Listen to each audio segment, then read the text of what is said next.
Millionaire I do husband not said, "I love you." can't stand her anymore." I do So love she you. vanished, but what she left behind made him collapse. My beautiful family, what do you think will happen next? A reunion filled with love, or the sweetest revenge? Stay with me till the very end of this most powerful story you will never forget. Hi, my beautiful family. Welcome back to your own story channel. Let me begin with a prayer. Heavenly Father, I thank you for the gift of this family. Bless every soul who listens. Bless every woman who has carried pain yet still smiles. Bless every mother whose prayers protect her children. And bless every heart that comes here seeking love and healing.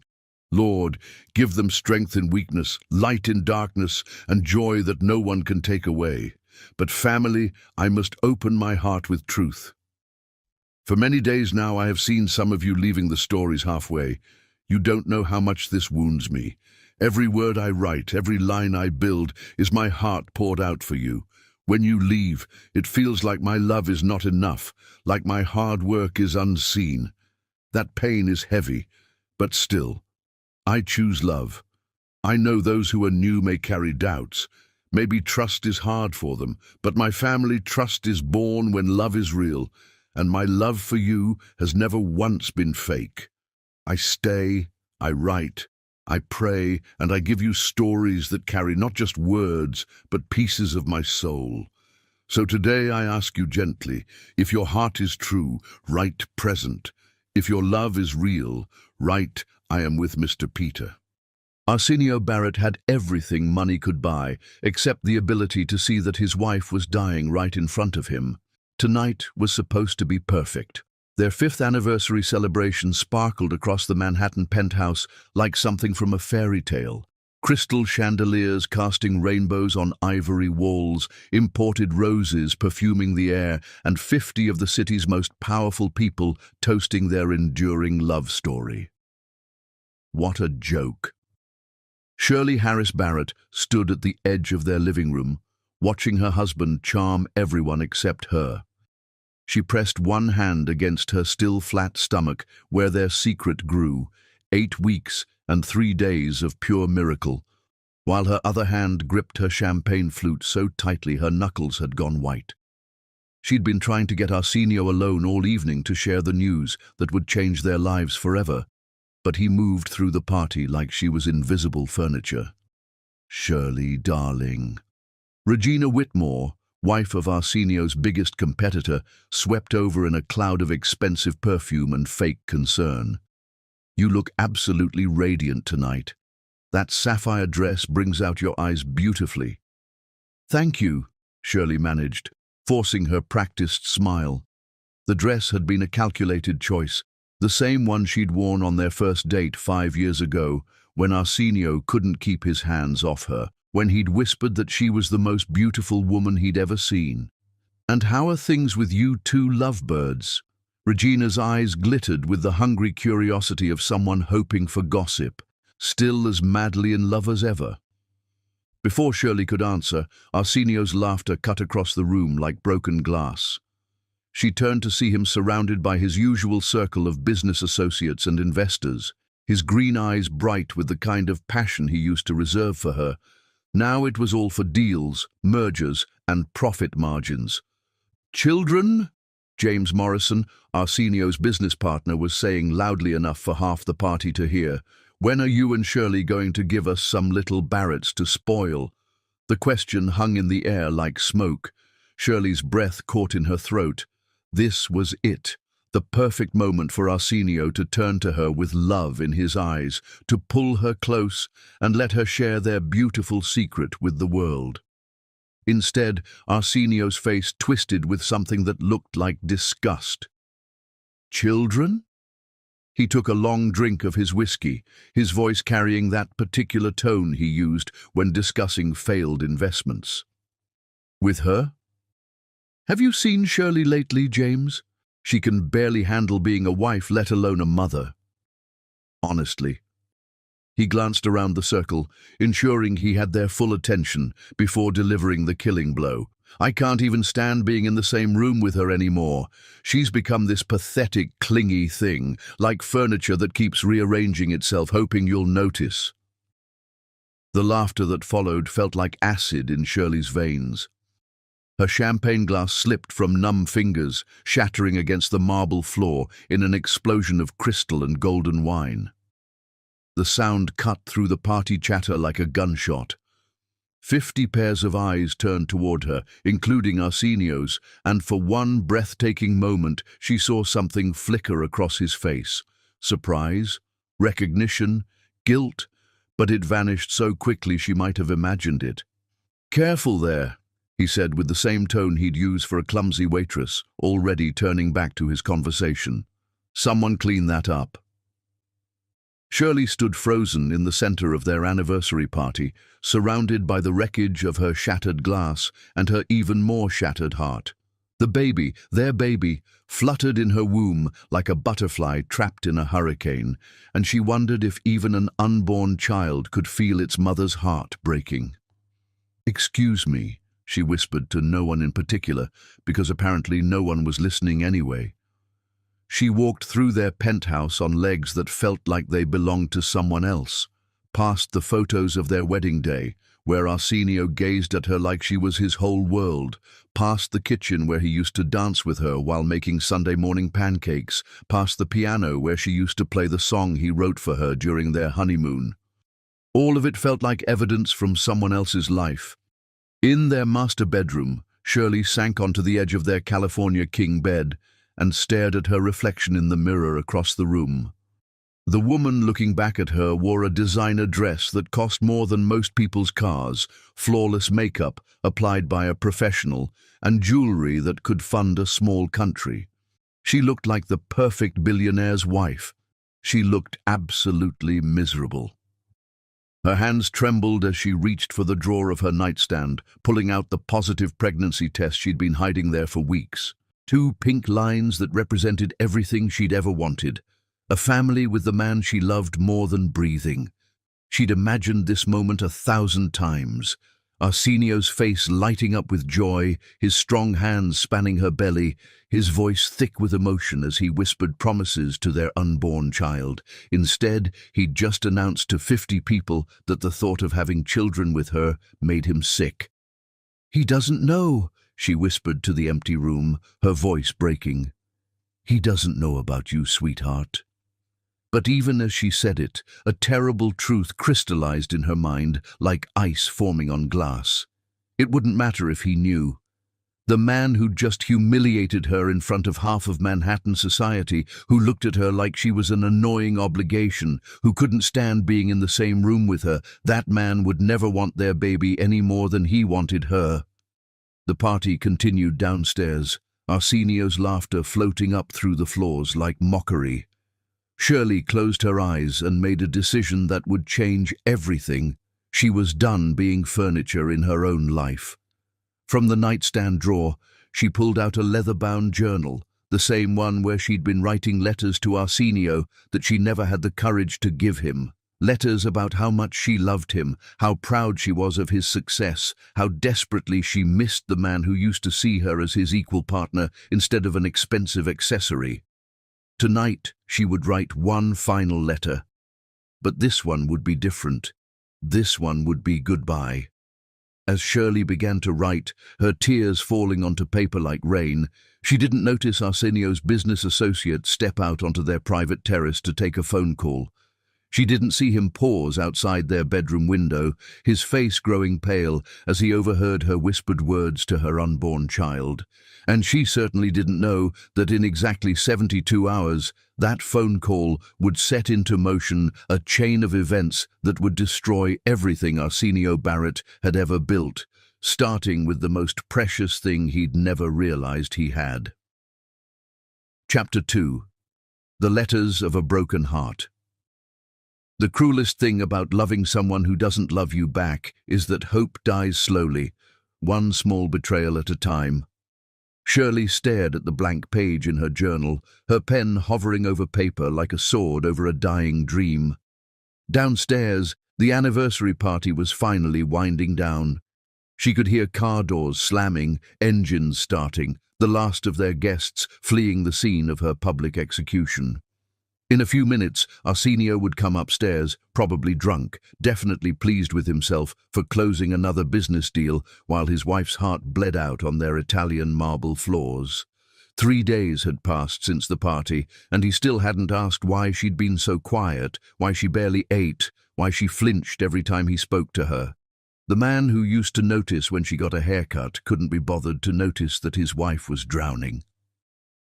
"My dearest Arsenio," she wrote, her handwriting shaking. "Tonight you called me pathetic in front of 50 people. Tomorrow you'll probably forget you said it. But I'll remember it forever, because it was the moment I realized that the man I married died somewhere along the way, and I've been in love with a ghost." The words poured out of her like blood from a wound. 3 years of silent suffering, 3 years of watching the love of her life transform into a stranger who wore her husband's face. She wrote about their honeymoon in Tuscany when he'd carried her across every threshold for practice, about the morning he'd surprised her with coffee in bed just because it was Tuesday, about the night he'd stayed up holding her while she cried over her father's death. "I gave up my career at the Metropolitan Museum for you. I gave up my friends, my dreams, my identity. I became Mrs. Arsenio Barrett and forgot that Shirley Harris ever existed. I thought love meant sacrifice, but I never realized that sacrifice without appreciation is just slow suicide." Her phone buzzed. A text from Arsenio. "Working late. Don't wait up." It was barely 10 p.m. Shirley laughed, a sound so broken it scared her. Don't wait up. She'd been waiting up for 3 years, waiting for him to come home, waiting for him to notice her, waiting for him to remember he had a wife who loved him. Tonight would be the last night she'd ever wait for Arsenio Barrett. She opened her laptop and began researching things she'd never thought she'd need to know. Divorce lawyers, apartment rentals, how to disappear completely when you're married to one of the most powerful men in New York. Every search felt like another step away from the life she'd built and towards something terrifyingly unknown. But as she scrolled through possibilities, her hand kept drifting to her stomach. The baby changed everything. This wasn't just about her anymore. "I need to tell you something that will probably mean nothing to you, but means everything to me. I'm carrying your child, our child. 10 weeks of pure miracle growing inside me. I've been trying to find the courage to tell you for weeks, waiting for the right moment, the right mood, the right version of the man I married to resurface. After tonight, I know that moment will never come. You don't want children with the woman you can't stand to be around. You don't want a family with furniture that keeps rearranging itself. So I'm making this decision for all 3 of us." Her tears fell onto the keyboard, and she wondered if this was what dying felt like. Not all at once, but piece by piece, heartbeat by heartbeat, until nothing remained but the shell of who you used to be. From her jewelry box, she pulled out the ultrasound photo from her doctor's appointment that morning. Dr. Chen had smiled as she'd pointed to the tiny flicker on the screen. "There's your baby's heartbeat," she'd said. "Strong and perfect, just like Mama." Shirley had stared at that miraculous rhythm, imagining sharing the moment with Arsenio, imagining his hand in hers as they witnessed their child's first performance. Instead, she'd sat alone on the examination table, grieving for a marriage that had already flatlined. "I'm going to love this baby enough for both parents. I'm going to give our child everything you can't: time, attention, presence, unconditional love. I'm going to be the parent I wish you could remember how to be, and I'm going to make sure our child never feels invisible in their own life." The apartment suddenly felt suffocating. Shirley walked to their floor-to-ceiling windows, staring out at the glittering Manhattan skyline that had once seemed like a promise of endless possibilities. Now it looked like a beautiful prison, all glass and steel and cold reflected light. Behind her reflection, she could see their wedding photo on the nightstand. Arsenio lifting her over the threshold of their first apartment, both of them laughing like they'd won the lottery. That couple looked so happy, so in love, so certain their story would have a perfect ending. What fools they'd been. Do you remember our first dance? You sang in my ear, off-key and terrible and absolutely perfect. You said you'd never been happier in your life. You said I made you want to be the best man you could be. I keep wondering where that man went, and if there's anything I could have done to keep him. I've tried everything. I supported your career even when it meant moving across the country away from my family. I smiled through business dinners where your partners ignored me completely. I pretended not to notice when you stopped kissing me goodbye, stopped asking about my day, stopped seeing me as anything more than an expensive household appliance. Her phone buzzed again. Another text. Closing the Shanghai deal tonight. This could be worth 500 million. Don't wait up for the rest of the week. Don't wait up for the rest of the week. As if she were some needy puppy rather than the woman who'd stood by his side through every triumph, every setback, every 3 a.m. phone call that pulled him away from their dinner table, their bed, their life together. Shirley deleted the message without responding and continued writing. I want you to know that leaving you isn't revenge, it isn't punishment, it's survival. I can't keep loving someone who finds my existence unbearable. Our baby deserves better than a father who sees them as a burden and a mother who's forgotten how to breathe without permission. I hope someday you find whatever it is you're looking for in those hotel deals and merger meetings and late-night phone calls. I hope it loves you back better than I did. I hope it keeps you warm at night and laughs at your jokes and makes you feel like the man you used to be. Outside their window, the city pulsed with life. Millions of people living and loving and building futures together. Somewhere out there, Shirley thought, there were couples who still looked at each other like they were miracles. Somewhere, there were men who came home to their wives like they were returning to the best part of themselves. Arsenio used to be one of those men. Now he was downstairs closing deals while his marriage collapsed one floor above him. I'm setting you free, my love.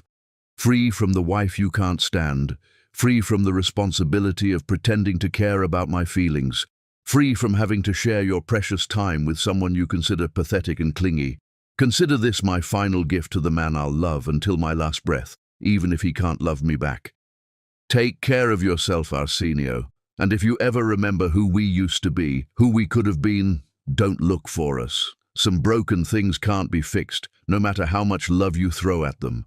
Forever yours, whether you want me or not, Shirley. She signed her name with a flourish, sealing her fate with ink and tears. Tomorrow she would begin the practical work of disappearing. Tonight she would mourn the death of everything she'd believed in. Shirley pulled out her grandmother's wooden jewelry box, a family heirloom that had witnessed 3 generations of love stories. Inside, she placed her wedding rings, the stunning engagement ring Arsenio had chosen himself, and the simple gold band they'd exchanged during their vows. The rings felt heavy with the weight of broken promises as she set them on top of the ultrasound photo. The letters came next, dozens of them spanning years of loneliness. Her love letter on their first anniversary that she'd been too shy to give him. Her apology letter after their first real fight about his long hours. Her congratulations letter when his company went public that she'd written but never delivered because he'd been too busy celebrating with clients to come home. Every letter was a window into a heart that had never stopped believing, right up until tonight. Finally, she placed the positive pregnancy test on top of everything else, the 2 pink lines that should have been the beginning of their greatest adventure. Instead, they would be his final reminder of everything he'd thrown away. As footsteps echoed on the stairs, Arsenio finally coming to bed at 1:30 a.m., Shirley closed the box and set it in the center of their bed, like an offering on an altar. She grabbed her overnight bag from the closet and paused at their bedroom door for one last look at the room where she'd been happier than she'd ever thought possible and more miserable than she'd ever imagined she could survive. The footsteps stopped outside their door. Shirley held her breath, part of her hoping against hope that Arsenio would burst through the door and see her pain, would finally ask what was wrong, would somehow sense that their whole world was about to change forever. Instead, she heard him turn toward his study. Even now, even at nearly 2 a.m., he was choosing work over coming to bed with his wife. Shirley slipped out through their private elevator, carrying nothing but her purse, her overnight bag, and the tiny life that would never know its father's voice.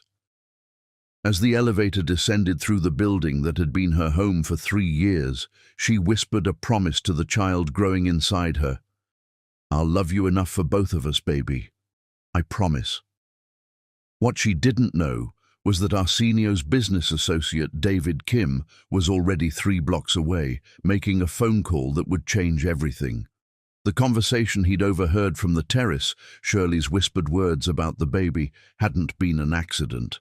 And the person on the other end of David's phone had been waiting 3 years for exactly this kind of information about the Barrett family's private life. By morning, Shirley's disappearance wouldn't be her own secret anymore.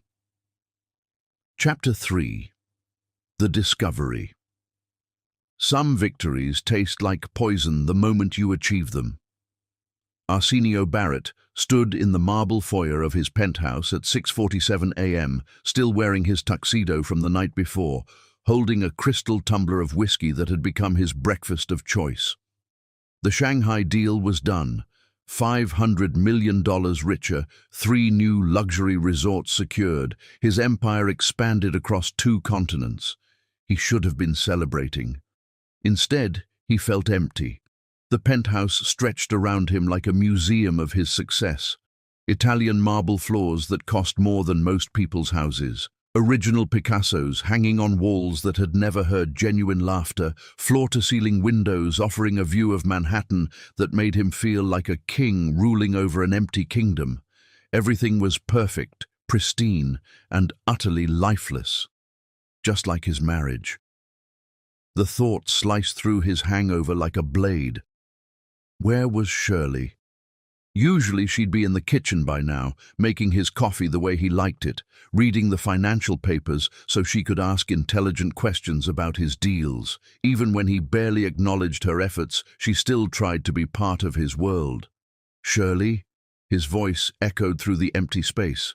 No response, probably still sulking about last night. Women were so sensitive about everything.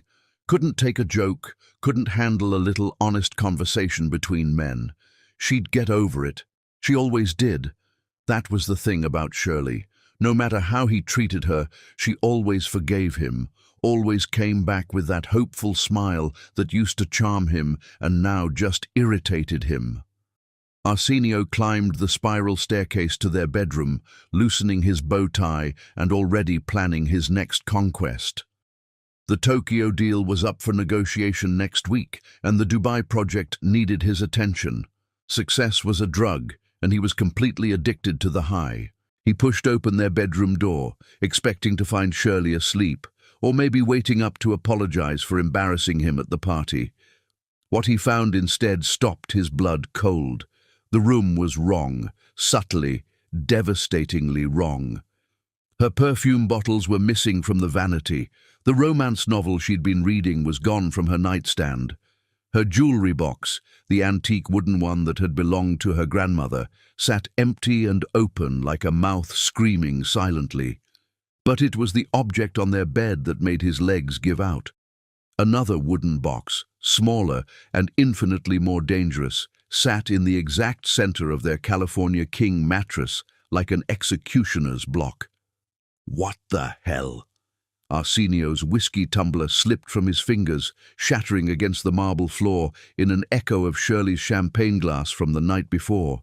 The irony was lost on him as he stumbled toward the bed, his heart hammering against his ribs with a rhythm that felt suspiciously like panic. The wooden box was beautiful, carved mahogany with delicate roses etched into the lid. It was old, elegant, and utterly terrifying in its simplicity. His hand shook as he lifted the lid, revealing contents that would haunt him for the rest of his life. Her wedding rings lay on top, like discarded promises. The engagement ring he'd chosen himself, a flawless 5-carat emerald-cut diamond that had cost him 3 months' salary, back when 3 months' salary actually meant something. And beneath it, the simple gold band they'd exchanged during their vows, the one she'd never taken off, not even to shower, not even when her fingers swelled during their first year of marriage stress. Seeing them separated from her finger felt like seeing her naked corpse. Beneath the rings, a stack of letters bound with a silk ribbon. His name was written on each envelope in Shirley's elegant handwriting, some faded with age, others still fresh. How many letters had she written him? How long had she been pouring her heart onto paper while he ignored her living, breathing presence? With trembling fingers, he opened the first one. My darling husband, today marks our first wedding anniversary. I woke up this morning thinking about our vows, how you promised to cherish me in sickness and health, for richer or poorer, for better or worse. I wanted to tell you that even on our worst days, loving you feels like the best decision I ever made. You've been working so hard lately, and I know the pressure is enormous. I just wanted you to know that your success doesn't define my love for you. You could lose everything tomorrow, and I'd still choose you. Always you. Forever you. Your devoted wife, Shirley. The letter was dated exactly 4 years ago. He'd been in Tokyo that week, closing his first international deal. He'd never known she'd written it. He'd never known she'd spent their first anniversary alone.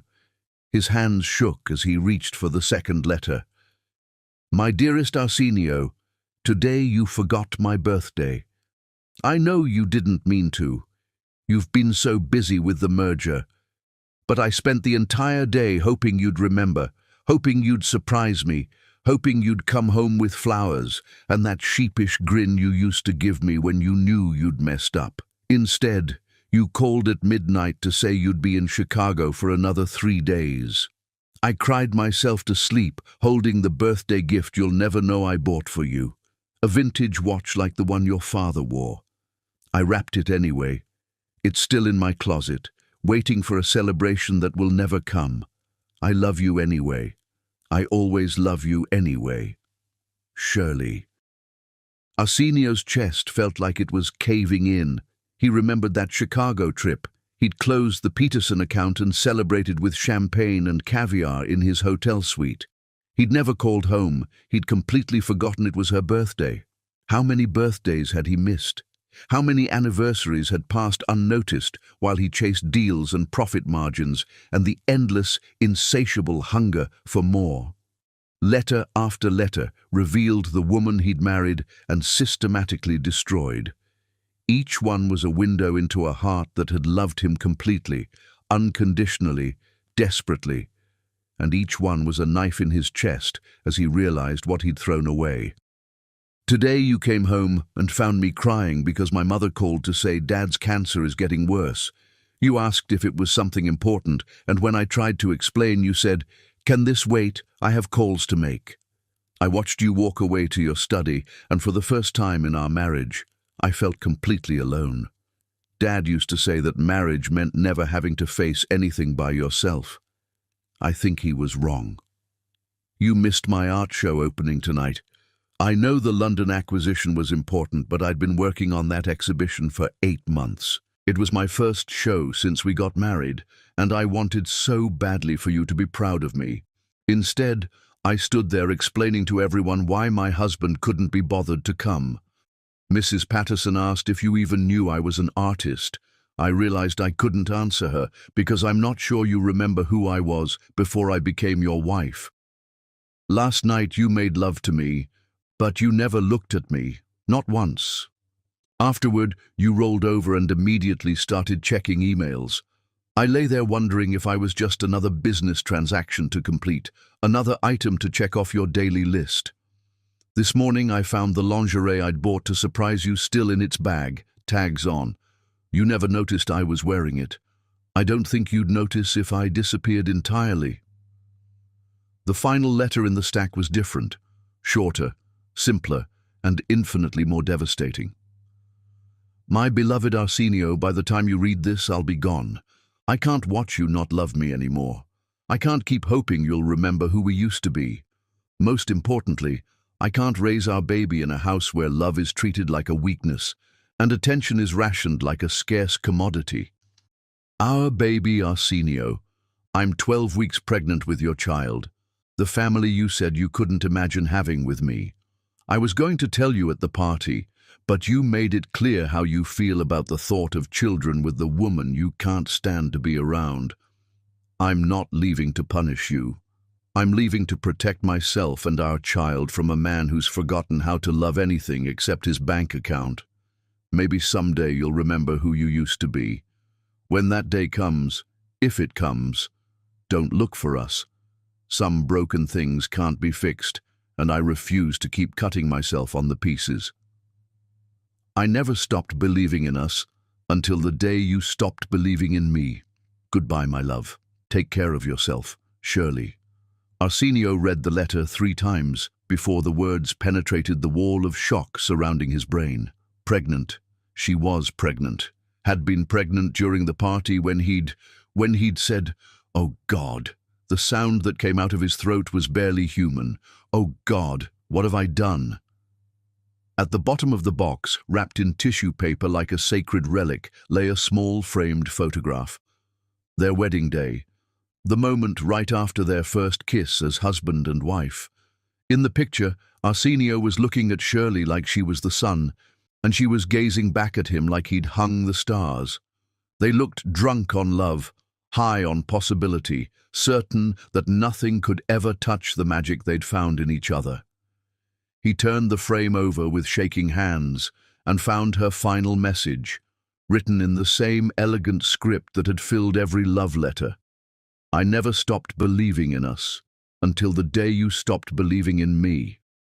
Arsenio Barrett, master of the universe, builder of empires, conqueror of impossible deals, collapsed onto his marble floor and wept like a child.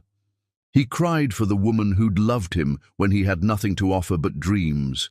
He cried for the birthdays he'd missed, the art shows he'd ignored, the night she'd waited up while he chose business over her warm arms.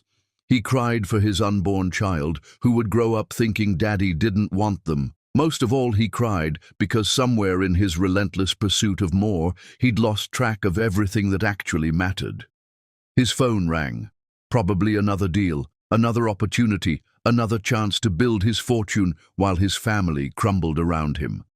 For the first time in 15 years, Arsenio Barrett let it ring. He had more important things to do. He had a wife to find, forgiveness to earn, and a child to meet. But as he reached for his phone to call every private investigator in New York, Arsenio didn't know that David Kim's mysterious phone call had already set wheels in motion.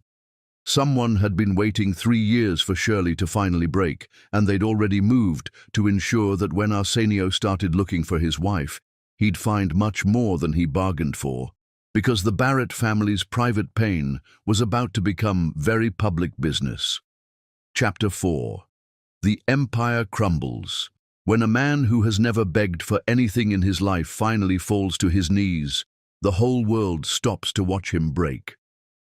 Arsenio Barrett stood in his corner office 70 floors above Manhattan, staring at 3 different private investigators who had just delivered the same impossible news. His wife had vanished without a trace. Not a single credit card transaction, not one security camera sighting, not even a whisper from the doormen who'd known her for 3 years. Shirley Harris Barrett had evaporated like smoke, taking his unborn child with her. "It's like she planned this for months," said Rebecca Torres, the most expensive private investigator in New York, her voice carrying a grudging respect. She closed her personal accounts gradually, used cash for everything, even avoided using her phone for the last 2 weeks before she disappeared. Whoever taught her to vanish knew exactly what they were doing. "Find her," Arsenio's voice came out raw, desperate. "Whatever it costs, find her. I don't care if you have to hire the FBI, the CIA, or God himself. Find my wife." The investigators exchanged glances. Rebecca leaned forward, her expression carefully neutral. "Mr. Barrett, when someone disappears this completely, it usually means they don't want to be found. Maybe you should consider, get out." The words came out quiet, deadly. "All of you, get out and don't come back without results." As the investigators filed out, Arsenio's assistant Jenny lingered in the doorway, her usually cheerful face drawn tight with something that looked suspiciously like disgust.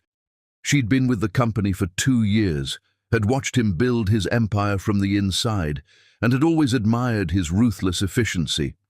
Now she looked at him like he was something she'd scrape off her shoe. "Is there something you'd like to say, Jenny?" Arsenio asked, his voice carrying the same ice that had closed 100 deals. "Mrs. Barrett used to bring coffee to everyone in the office," Jenny said quietly. "Not just the executives, everyone. The security guards, the cleaning staff, the interns. She remembered birthdays, asked about people's kids, sent flowers when someone was sick. She was the kindest person I've ever met." Arsenio's chest tightened. "Jenny, she came in here 3 weeks ago while you were in Shanghai," Jenny continued, her voice growing stronger. "She wanted to surprise you by redecorating your office with photos of your trips together. She spent hours hanging pictures, arranging them perfectly. You want to know what you said when you got back?" He didn't want to know. He desperately didn't want to know. "You said the office looked cluttered and unprofessional. You told her to remove everything and never touch your workspace again. She took down every single photo without saying a word, but I saw her crying in the elevator." Jenny's eyes blazed with righteous fury. "She was trying so hard to connect with you, and you treated her like she was some annoying intern." "That's enough." "No, it's not enough." Jenny slammed a folder onto his desk. "You want to know why you can't find her? Because you spent 3 years teaching her that she was worthless. You want to know why she left? Because any woman with an ounce of self-respect would have left years ago." The folder hit his desk like a bomb. Inside were printed emails, phone records, meeting transcripts, all documenting his treatment of his wife over the past 2 years. Jenny had been keeping track, building a case file of his cruelty without him even knowing. "I quit," Jenny said simply. "I can't work for someone who throws away gold and calls it garbage. And Mr. Barrett? I hope she never comes back. She deserves so much better than you." The door slammed behind her, leaving Arsenio alone with the evidence of his own monstrosity. He flipped through the folder with growing horror. Email after email where he'd dismissed Shirley's attempts to communicate, phone logs showing weeks where he'd spoken to his lawyers more than his wife, meeting notes where he'd scheduled business dinners on their anniversary without even consulting her calendar. The worst was a transcript from a conference call 6 months ago where his business partner had asked if he wanted to include Shirley in the company Christmas party planning. "Why would I include her?" Arsenio had said. "She doesn't know anything about business. Besides, she'll just get emotional about the decorations or some other meaningless detail. Keep her out of it." Reading his own words now felt like swallowing glass. His intercom buzzed. "Mr. Barrett?" His new temporary assistant's voice was carefully professional. "Your mother is here. Should I send her in?" Before Arsenio could respond, the door burst open and Olga Burns stormed in like an avenging angel in Chanel. His mother was a formidable woman, 70 years old, 5 feet tall, and capable of reducing grown men to tears with nothing but her disapproval. Today, her silver eyes blazed with a fury that made her look positively biblical. "You stupid, arrogant, worthless fool." Her accent, usually carefully modulated after 40 years in America, came out thick with Russian rage. "What have you done?" "Mother, if this is about Shirley..." Olga's voice rose to a pitch that could shatter crystal. "My daughter-in-law, the sweetest, most patient angel who ever lived, has vanished because my son turned into a monster." Do you know what she did for my birthday last month? Arsenio's face went blank. He'd forgotten his mother's birthday entirely. She flew to Paris, Olga continued, her voice dripping with disgust. She spent 3 days with me, brought me photos of you from your childhood, told me stories about how proud she was to be your wife. She organized a surprise party with all my friends, bought me a necklace that belonged to her own grandmother, a family heirloom, Arsenio, and gave it to me because she said I was the mother she'd always dreamed of having. Each word hit him like a physical blow. I didn't know. You didn't know because you don't pay attention to anything except your bank account. Olga picked up a crystal paperweight from his desk, and for a moment Arsenio thought she might actually throw it at him. That woman loved you like you were her religion, and you treated her like she was your servant. She left me, Arsenio said weakly, gesturing at the wooden box. She just left. She left because you killed her. Olga's voice broke on the words. Not with your hands, but with your indifference. Every day, a little more. You took the most loving woman I've ever met, and you murdered her spirit piece by piece, until there was nothing left but a ghost walking through your penthouse.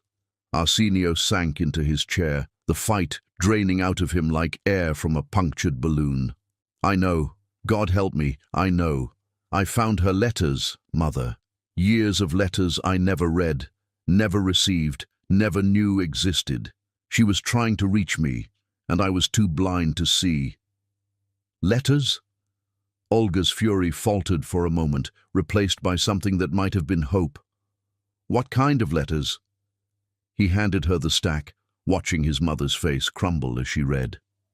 Tears, actual tears from a woman who'd survived Stalin's purges and emigrated to America with nothing but determination, streamed down her cheeks. Oh, my sweet girl, Olga whispered. My poor sweet girl, look what we did to her. We? Olga's eyes flashed. You think this is all your fault? I was the one who told you emotion was weakness. I was the one who said successful men couldn't afford to be distracted by their wives' feelings. I taught you that love was a luxury you couldn't afford. She wiped her tears with the back of her hand. I killed my own daughter-in-law with my poison advice, and now she's gone. I'll find her, Arsenio said, desperation making his voice crack. I'll hire every investigator in the country. You'll what? Olga laughed bitterly. You'll drag her back to a life where she felt invisible. You'll force her to raise a child with a man who called her pathetic in public. Why would she want to be found by you? The question hit him like a slap. Why would Shirley want him to find her? What could he possibly offer her now, except more of the same treatment that had driven her away in the first place? His phone rang. The Shanghai investors, probably wanting to celebrate their successful deal. For the first time in 15 years, Arsenio Barrett looked at a business call and felt nothing but revulsion. He let it ring. I have to try, he said finally. I have to find her and grovel, beg, whatever it takes. I have to tell her I'm sorry, that I know what I did, that I'll spend the rest of my life making it up to her. And if she says no? Olga asked quietly. If she's found peace without you? If she's happier gone? The question hung between them like smoke from a funeral pyre. Arsenio stared out his office windows at the city spread below him, his kingdom, his empire, his monument to success that meant absolutely nothing without the woman who'd built it alongside him. Then I'll have learned the most expensive lesson of my life, he said quietly, that you can gain the whole world and lose everything that actually matters. His phone buzzed with a text message. For one wild, impossible moment, his heart leaped with the thought that it might be Shirley. Instead, it was from David Kim. We need to talk. Now about your wife's disappearance. Come alone. Arsenio stared at the message, ice forming in his veins. David Kim was his business associate, not his friend. He was ambitious, calculating and utterly ruthless in pursuit of his own interests. He was also the one person who'd been close enough to overhear conversations from their terrace. What did David Kim know about Shirley's disappearance? And more importantly, what did he want in exchange for that information? Chapter 5. The Hidden Paradise. Sometimes the most beautiful prisons are the ones we build for ourselves, and sometimes the greatest freedom comes from having nothing left to lose. Shirley Wilson, she still wasn't used to hearing her grandmother's maiden name, stood behind the counter of Moonrise Books and Cafe, her 7 months pregnant belly making it impossible to hide her condition any longer. The tiny bookstore smelled like coffee, old paper, and the lavender candles Mrs. Delacroix burned every morning, scents that had become more comforting than any luxury she'd left behind in Manhattan. The morning rush had just ended, leaving behind the gentle quiet that made this place feel like sanctuary. Through the salt-stained windows, she could see the Pacific Ocean, stretching endlessly toward a horizon that promised infinite possibilities, so different from the steel and glass cage of her former penthouse, where the view had been nothing but other people's ambitions reaching toward an empty sky. "You're glowing today, dear," said Mrs. Delacroix, the 70-year-old owner who'd taken Shirley under her wing without asking questions about her past. "That baby is going to be absolutely beautiful." Shirley smiled, her hand instinctively moving to her rounded belly where tiny feet kicked against her ribs like a drummer keeping perfect time. "She's active today. I think she likes the Mozart we've been playing." "She?" Mrs. Delacroix's eyes sparkled with the kind of genuine interest that Shirley had forgotten existed. "You know it's a girl." "Just a feeling," Shirley lied.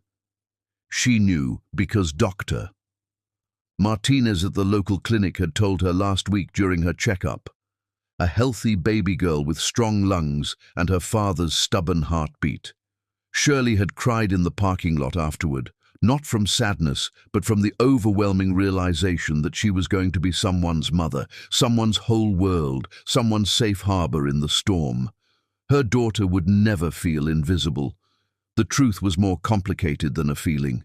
Late at night, when insomnia kept her walking the cottage floors, she would press both hands to her belly and whisper stories about the man her daughter would never know.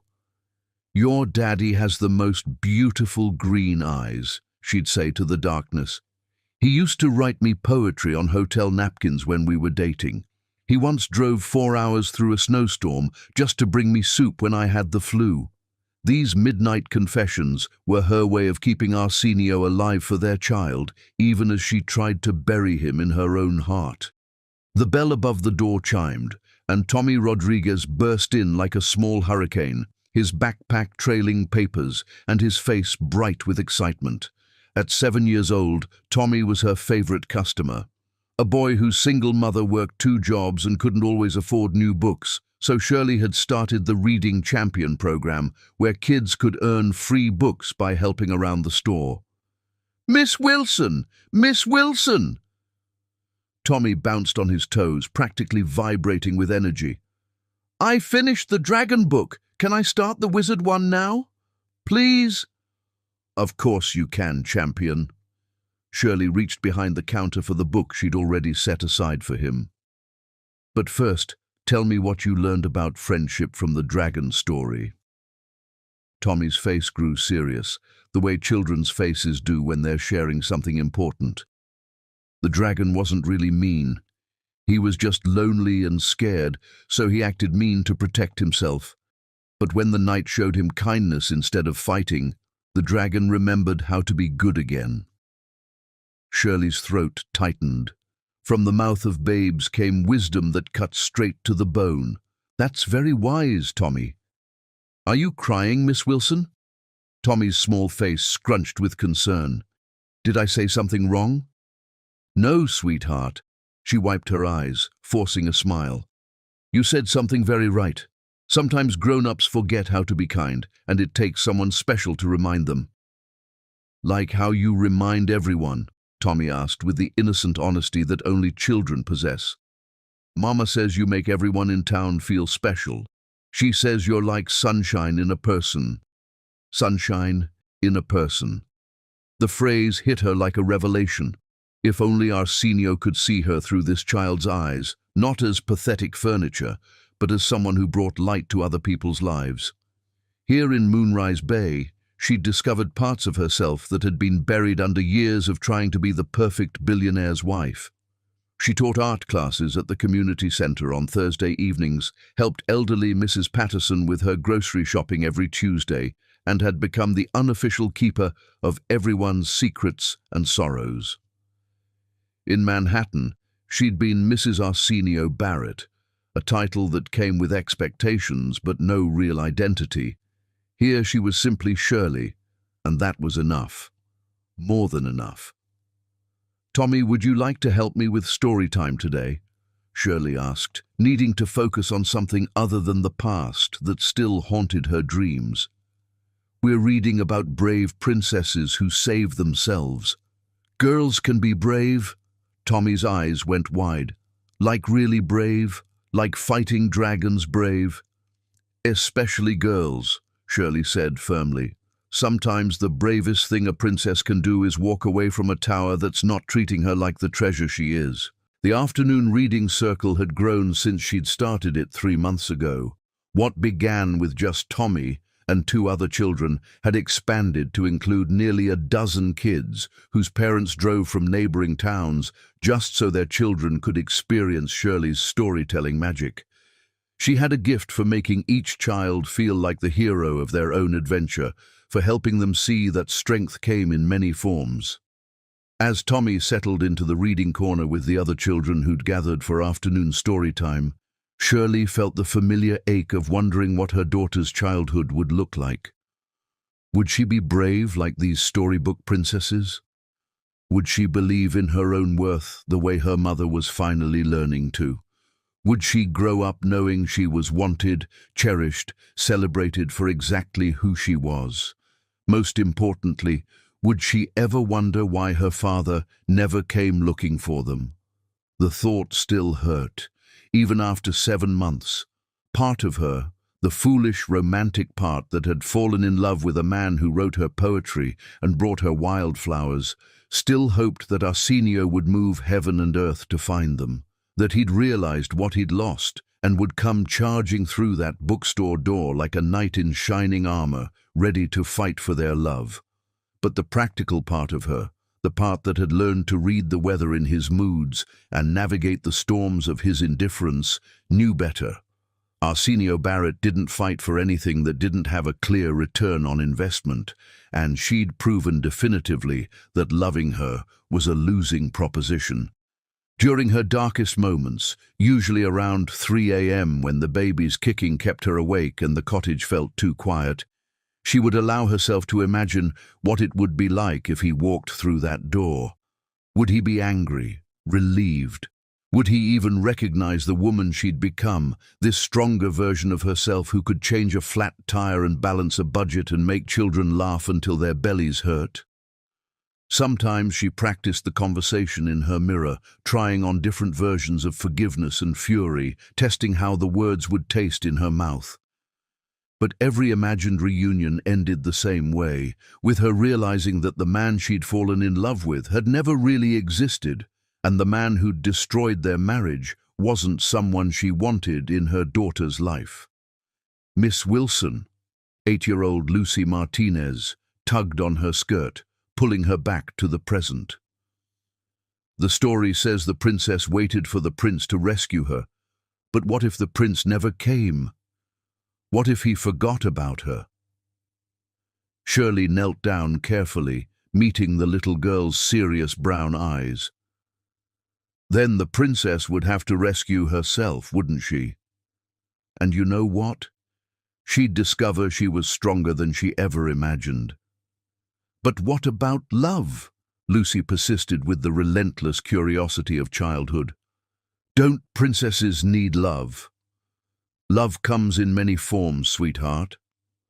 Shirley glanced around the reading circle at the children who'd become her chosen family, at Mrs. Delacroix, who treated her like the daughter she'd never had, at the community that had embraced her without knowing her story. Sometimes the love you need is already all around you, just waiting for you to be brave enough to accept it. As story time ended, and the children scattered like dandelion seeds into the late afternoon sunshine, each one hugging her goodbye and promising to be good for their parents, Shirley allowed herself to imagine her daughter growing up here, running on the beach with Tommy and Lucy, learning to read in this very corner, surrounded by people who would love her for exactly who she was, rather than who they wanted her to become. The vision was so vivid, it took her breath away. A little girl with Arsenio's green eyes and her own stubborn chin, building sandcastles and catching fireflies and never once doubting that she deserved to take up space in the world. It was a beautiful vision. So beautiful it almost made up for the fact that her daughter would grow up never knowing her father's voice. "Shirley, dear." Mrs. Delacroix appeared at her elbow, concern creasing her weathered features. "You've been crying again. The baby—" "The baby's fine," Shirley assured her quickly, "just thinking about the future." "And the father?" Mrs. Delacroix asked gently. She'd never pressed for details, but she wasn't blind to the pain that sometimes flickered across Shirley's face when she thought no one was looking. Shirley's hand moved to her belly, where tiny fists were practicing boxing against her ribs with increasing frequency. Her daughter was going to be a fighter. She could feel it in every determined kick, every restless movement. The father made his choice long before he knew about her. We're better off without him. The lie tasted bitter on her tongue, but it was easier than admitting the truth, that she still loved Arsenio Barrett with a love so deep it felt like drowning, that she dreamed about him every night and woke up reaching for empty air. That part of her would always be waiting for him to become the man she'd married instead of the stranger he'd transformed into. But even as she said the words, her treacherous heart whispered lies about second chances and redemption stories and love that could overcome any obstacle. She'd read too many fairy tales, believed in too many happy endings. Real life wasn't a storybook. Real life was a woman 7 months pregnant, working in a bookstore 3,000 miles from everything she'd ever known, trying to convince herself that love was enough when she had to provide it all by herself. The sunset through the bookstore windows painted everything gold and amber, the same colors that used to dance in Arsenio's eyes when he looked at her like she was his miracle. Shirley closed her eyes and let herself remember, just for a moment, what it felt like to be someone's whole world. Then she opened them, straightened her shoulders, and got back to the business of building a life worth living. Because her daughter deserved a mother who knew her own strength, not a woman who waited around for men who'd forgotten how to love. What Shirley didn't know was that at that exact moment, 3,000 miles away, Arsenio Barrett was sitting in a downtown Manhattan warehouse, staring across a metal table at David Kim and realizing that his wife's disappearance wasn't the random act of a broken woman. It was the carefully orchestrated opening move in a game he'd never seen coming. And David Kim was about to tell him exactly who'd been pulling the strings. Chapter 6. The Mother's Quest. The most dangerous person in any war is the one who has nothing left to lose except the people they love. Olga Burns sat in the back of a hired sedan, watching the Oregon coastline roll past her window like scenes from a dream she'd never dared to have. 70 years old, worth $50 million in her own right, and she was driving toward a confrontation that could either heal her family or destroy what little remained of it forever. The manila folder on her lap contained everything. Rosa Martinez, the retired FBI agent she'd hired, had worked miracles. Credit card receipts from a pharmacy in Moonrise Bay, a job application at a local bookstore under the name Wilson, even a rental agreement for a cottage by the sea. Her daughter-in-law hadn't just disappeared. She'd been reborn. "Turn here," Rosa said from the front seat, consulting her tablet. "The bookstore should be 3 blocks down on the right. Blue shutters, hand-painted sign. And Mrs. Burns, remember what we discussed. Don't approach her directly. Let me assess the situation first." Olga nodded. though every fiber of her being screamed to run into that bookstore and gather Shirley into her arms like the daughter she'd always secretly considered her to be. 9 months of searching, 9 months of watching her son destroy himself with guilt and grief, 9 months of wondering if she'd ever meet her grandchild. Today, she would finally know. The sedan pulled up across from Moonrise Books and Cafe, and Olga's heart nearly stopped. There, visible through the large front window, stood a woman with familiar grace and gentle movements, her pregnancy advanced and beautiful.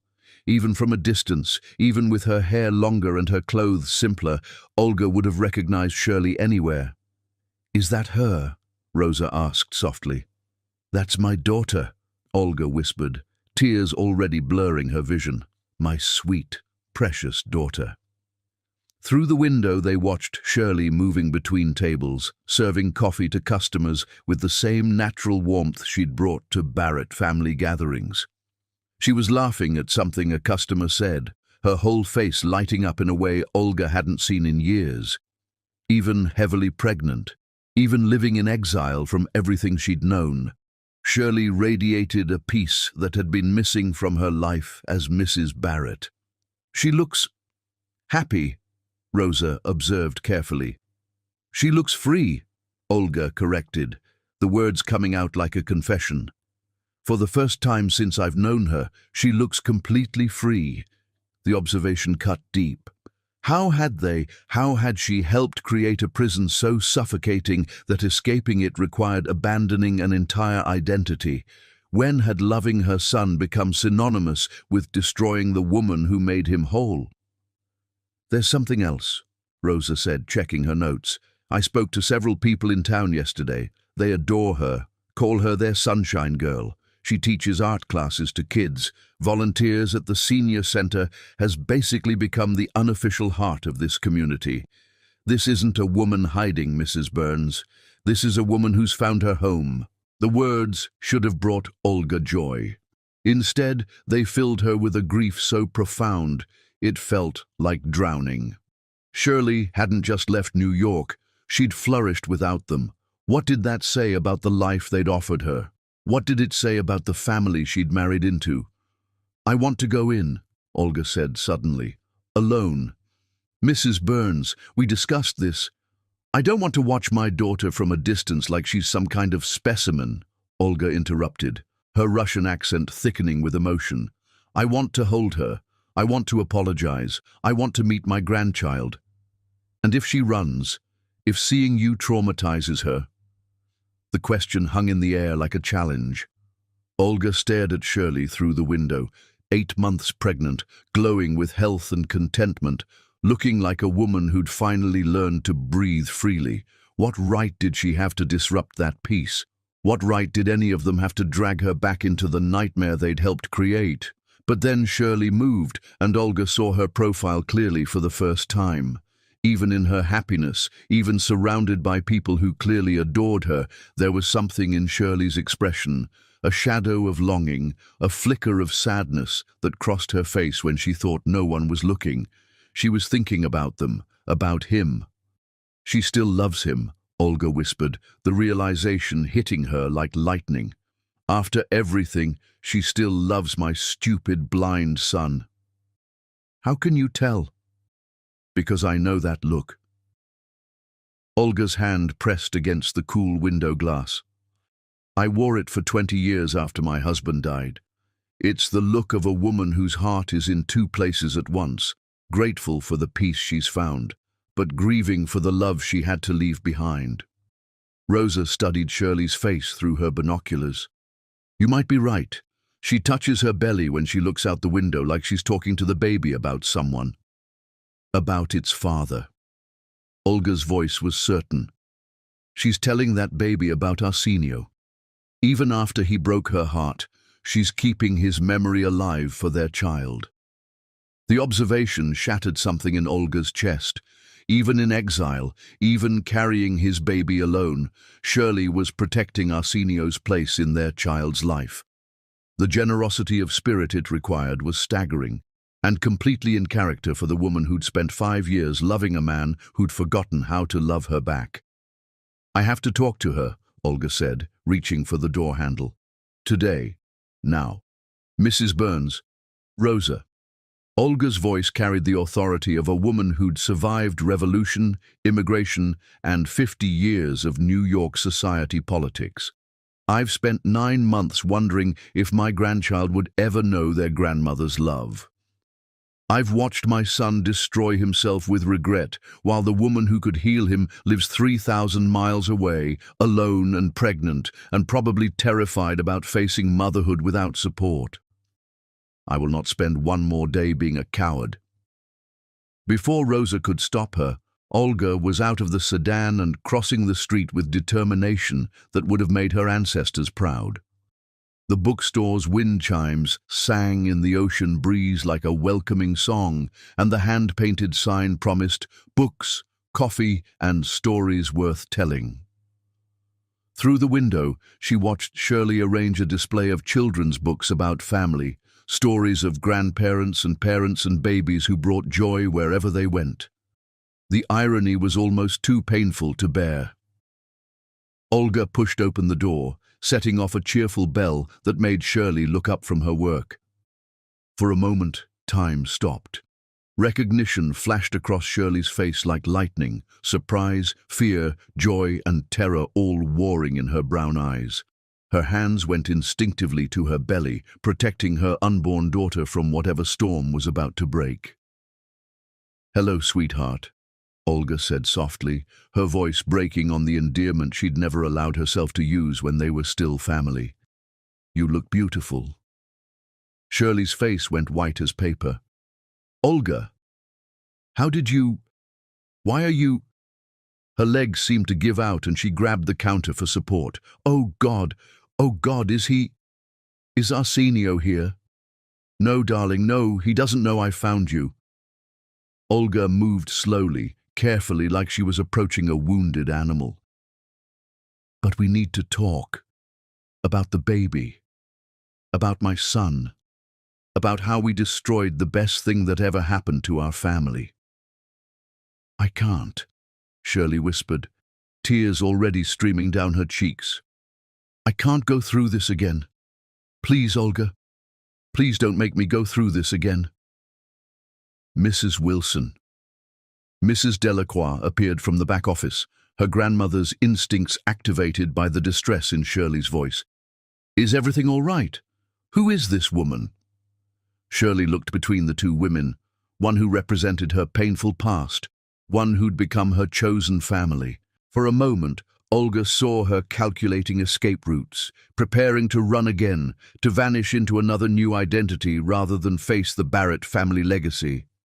"This is Arsenio's mother," Shirley said finally, her voice barely audible.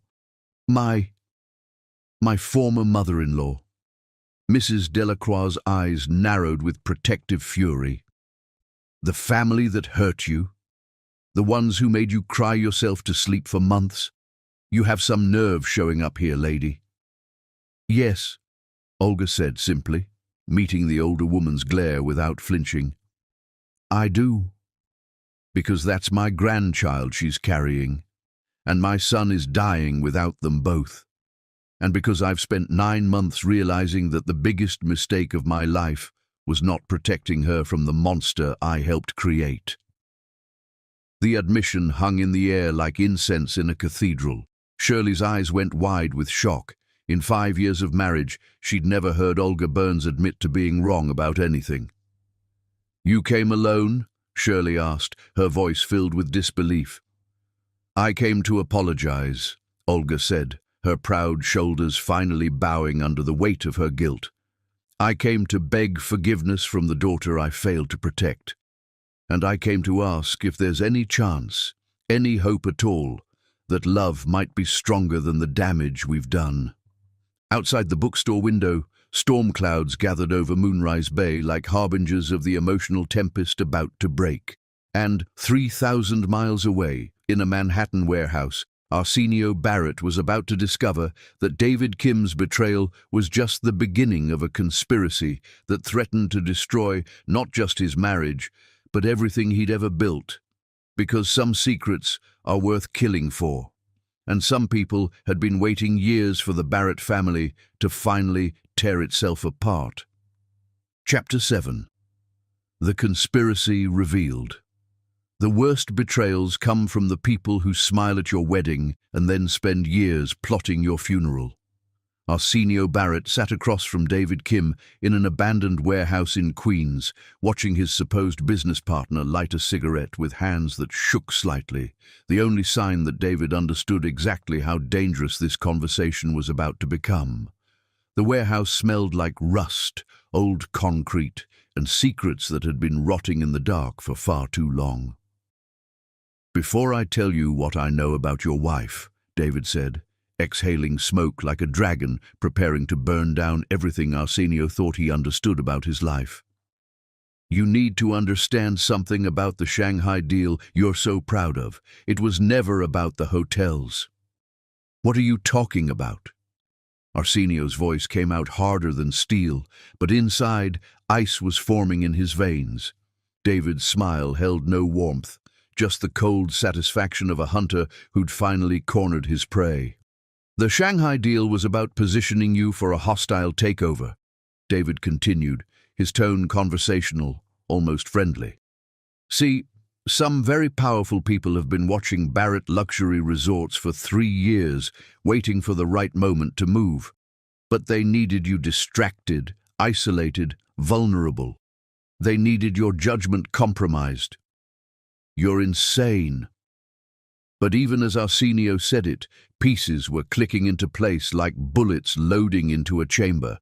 David's sudden appearance in his inner circle 3 years ago, his helpful suggestions about business strategy, his constant presence at family gatherings, always watching, always listening, always learning their weaknesses.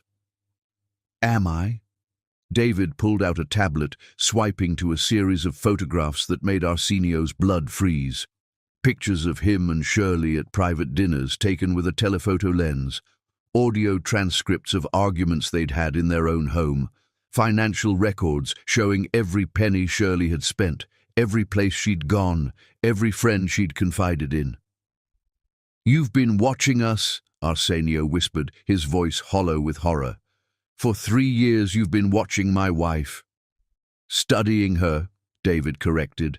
"Learning her patterns, her habits, her breaking point. It was fascinating, really, watching you systematically destroy the strongest woman I've ever met. My employers were impressed by how efficiently you did their work for them." "Who?" The word came out like a gunshot. "Who hired you?" David's smile widened, showing teeth like a shark's. "Someone who remembers when Barrett Hotels were just a small family business. Someone who never forgot what your father took from them 40 years ago. Someone who's been planning this revenge since before you were born." The warehouse suddenly felt like a tomb. Arsenio's mind raced through decades of his father's business dealings, trying to identify enemies who might harbor grudges across generations. "My father's been dead for 15 years. But his sins live forever," David said softly. "Just like his empire. Did you know that in 1982 your father acquired the Celestial Hotel chain through what the owners called aggressive negotiation tactics? The family that built those hotels, 3 generations of work, lost everything in a single hostile takeover. The patriarch died of a heart attack 6 months later. His widow swore on his grave that someday the Barrett family would know what it felt like to lose everything they loved." "You're talking about ancient history." "I'm talking about Sophia Morrison Whitfield." David's voice carried the weight of destiny. "The woman who spent 40 years building her own empire, waiting for the perfect moment to take yours apart, piece by piece." The name hit Arsenio like a physical blow. Sophia Morrison Whitfield, the mysterious billionaire who owned the Morrison-Whitfield Consortium, the shadowy figure behind half the major hotel acquisitions in Asia. He'd been trying to identify his competition for years, never knowing that his enemy had been watching him through a microscope, learning his every weakness, planning his destruction with surgical precision. "She hired you to destroy my marriage," Arsenio said, the truth crystallizing like poison in his mind. "I was hired to accelerate your existing problems," David corrected, "to whisper in your ear about how clingy your wife was becoming, how much more successful you could be without emotional distractions, to schedule meetings during your anniversaries, to suggest business trips during important family moments, to slowly, carefully, systematically isolate you from the one person who could have saved you from becoming exactly the kind of man she could destroy." Arsenio's hands clenched into fists. "You poisoned my mind against Shirley." "I simply fed tendencies that were already there," David said with clinical detachment. "Your father's son, after all. Ambitious, ruthless, willing to sacrifice anything for success. I just helped you choose business over love often enough that love gave up trying." "Where is she?" Arsenio's voice came out raw, desperate. "Where is my wife?" "Safe," David said, and for the first time, something almost like regret flickered in his eyes. "For what it's worth, watching her break was harder than I expected. She's a good woman, Arsenio, better than you deserved. When I overheard her talking to her unborn child about how Daddy didn't want them, even I felt sick about what I'd helped accomplish. You son of a—" "But the job is done," David continued ruthlessly. "Your wife is gone, your marriage is destroyed, your reputation is in ruins, and your business judgment is compromised by guilt and desperation. Tomorrow, Sophia Morrison Whitfield will make her move. Barrett Luxury Resorts will be offered a merger that you'll be in no position to refuse. And just like that, the empire your father stole will return to its rightful owners." "I'll fight her," Arsenio snarled, rising from his chair like an avenging angel. "I'll expose this whole conspiracy. You'll what?" David's laughter was cold as winter. "Sue me for having conversations with you? Prosecute Sophia for making business moves? Everything we did was legal, Arsenio. Immoral as hell, but perfectly legal. We never threatened your wife, never forced you to treat her badly, never made you choose business over love. We just encouraged your natural instincts." The truth of it hit harder than any physical blow. David was right. Everything that had destroyed his marriage had come from Arsenio's own choices, his own cruelty, his own blindness. The conspiracy had simply held up a mirror to the monster he'd already become. "But I will tell you where she is," David said, stubbing out his cigarette like he was extinguishing Arsenio's last hope. "On one condition." "Name it." "Walk away from Barrett Luxury Resorts. Tonight, sign over your shares to Sophia Morrison Whitfield without a fight, and I'll give you an address. Try to fight this, and your wife and child disappear forever. And trust me, Sophia's resources make yours look like pocket change." Arsenio stared at the man who'd spent 3 years orchestrating his downfall, feeling something shift inside his chest like tectonic plates moving. His father's empire versus his father's grandchild. The business he'd built his identity around versus the family he'd never learned to value. For the first time in his life, the choice was crystal clear. "Deal," he said without hesitation. "Give me the address." David's eyebrows rose in surprise. "Just like that? You're walking away from a billion-dollar empire?" "I'm walking toward the only empire that actually matters," Arsenio said, holding out his hand. "My family. Now give me my wife's location, or I'll tear this city apart until I find her myself." David smiled, genuine this time, almost admiring. "Maybe there's hope for you after all." He slid a piece of paper across the table. "Moonrise Bay, Oregon. But Arsenio, she's built a life there. A good life. She's 8 months pregnant and due any day. If you show up as the same man who drove her away, you'll lose her forever." "Then I guess I better figure out how to become someone worthy of getting her back." As Arsenio walked out of the warehouse, the address burning in his pocket like a promise, He didn't know that 3,000 miles away, his mother was about to have the most important conversation of her life. And he had no idea that in exactly 12 hours, everything he thought he knew about love, forgiveness, and second chances was about to change forever. Chapter 8. The Grandmother's Reckoning. When two women who love the same man finally stop fighting each other and start fighting for him, miracles become possible. The silence in Moonrise books and cafes stretched like a tightrope between two hearts that had been shattered by the same man. Shirley gripped the counter so tightly her knuckles went white, her 8 months pregnant belly making her feel vulnerable and exposed under Olga's intense gaze. Mrs. Delacroix hovered nearby like a protective mother hen, ready to call the police if this stranger threatened her beloved surrogate daughter. "Please," Shirley whispered, her voice breaking. "Please don't tell him where I am. I can't survive losing him again." Olga's heart cracked open at the raw terror in Shirley's voice. This wasn't the confident museum curator who'd captured her son's heart, or even the elegant society wife who'd graced Barrett family gatherings with quiet dignity. This was a wounded woman who'd been hurt so deeply that the mere mention of the man she loved sent her into a panic. "Sweetheart," Olga said softly, taking a careful step forward. "I'm not here to drag you back to a life that hurt you. I'm here to tell you that the man who destroyed your marriage isn't my son anymore. Don't." Shirley's hand moved protectively to her belly, where tiny feet kicked against her ribs as if sensing their mother's distress. "Don't give me hope. I can't carry hope for both of us anymore. It's too heavy." The words hit Olga like physical blows. Hope had become a burden for this woman. That was what they'd done to her. They'd made love feel like a punishment, and hope feel like foolishness. "Mrs. Wilson," Mrs. Delacroix interrupted, her voice sharp with protective fury. "You don't have to talk to this woman. I can call Sheriff Rodriguez."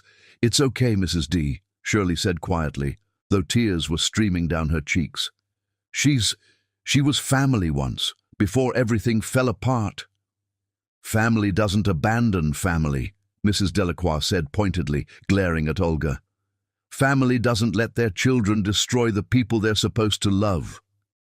"You're absolutely right," Olga said, her voice thick with shame. "I failed her. I failed them both. I let my son become a monster, and I did nothing to protect the woman who loved him more than life itself." The admission hung in the air like a prayer for forgiveness. Shirley's eyes went wide. In 5 years, she'd never heard Olga Burns take responsibility for anything, let alone admit to being wrong about something so fundamental. "You hated me," Shirley said, her voice barely a whisper. "From the moment Arsenio brought me home, you thought I wasn't good enough for your family." "I was terrified of you," Olga confessed, sinking into one of the cafe chairs like an old woman suddenly aware of her age. "You made my son soft, gentle, human. You made him laugh at terrible movies and dance in the kitchen and talk about dreams instead of just profit margins. I thought emotion was weakness, so I poisoned his mind against the best thing that ever happened to him. You told him I was holding him back. I told him love was a luxury he couldn't afford." Olga's voice broke on the words. "I told him that successful men didn't let their wives distract them from building empires. I taught him to see your love as nagging, your needs as inconvenience, your very presence as an obstacle to overcome."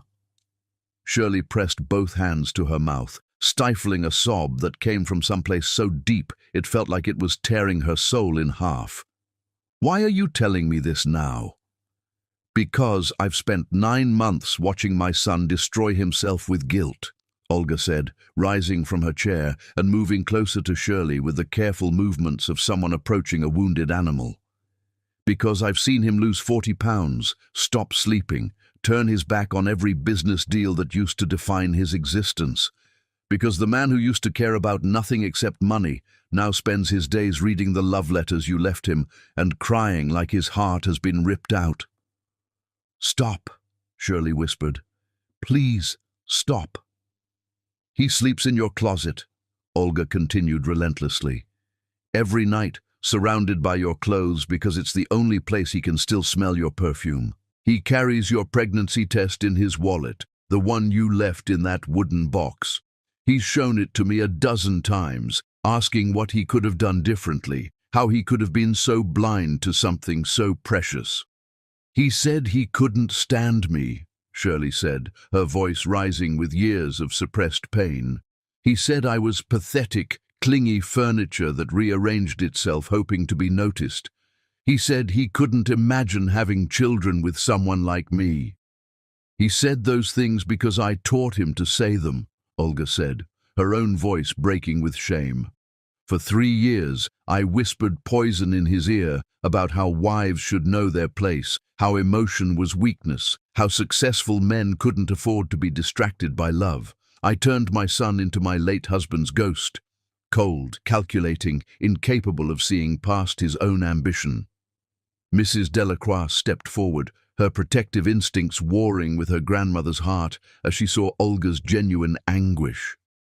"The baby is due any day now," she said quietly. "Shirley's been having contractions all week. If you're here to upset her—" "I'm here to help deliver my grandchild if necessary," Olga said fiercely. "I'm here to protect them both from any more damage my family has caused, and I'm here to tell Shirley something that might change everything." "What?" Shirley asked, though she looked terrified to hear the answer. "3 days ago, Arsenio discovered that your disappearance was orchestrated by his business partners as part of a conspiracy to destroy his company," Olga said, watching Shirley's face carefully. "Someone spent 3 years manipulating him into treating you badly, knowing that losing you would break him completely. And when he found out, when he learned that people had been using his love for you as a weapon against him, do you know what he did?" Shirley shook her head, unable to speak. "He walked away from Barrett Luxury Resorts, a billion-dollar empire that 3 generations of his family built. He signed it over to his enemies without a fight, because getting back to you mattered more than keeping everything else." The silence that followed was deafening. Shirley stared at Olga like she'd just spoken in a foreign language, her brain struggling to process information that contradicted everything she believed about her husband's priorities. "He gave up his company," she whispered finally. "For me? For you and the baby he didn't even know existed until he read your letters," Olga confirmed. "Shirley, my son is on his way here right now. He should arrive tomorrow morning, and I need to know, is there any chance, any hope at all, that you might be willing to let him try to earn your forgiveness?" Before Shirley could answer, a sharp pain lanced through her abdomen, so intense it doubled her over. Her water broke in a rush of fluid that splashed onto the hardwood floor, like her body had been waiting for this exact moment of emotional overload to bring her daughter into the world. "Oh!" she gasped, one hand clutching her belly, the other reaching blindly for support. "Oh no, not now! She's not due for 2 weeks!" Mrs. D double exclamation mark Shirley called out, panic creeping into her voice. I think the baby's coming." Mrs. Delacroix sprang into action with the efficiency of a woman who'd raised 6 children of her own. "Call Dr. Martinez and get the car. The roads to the hospital are still washed out from yesterday's storm." "Wait," Olga said, her voice steady despite the chaos erupting around them. "I delivered 4 babies in Russia during the war. If we can't get to a hospital, I can help here." "You?"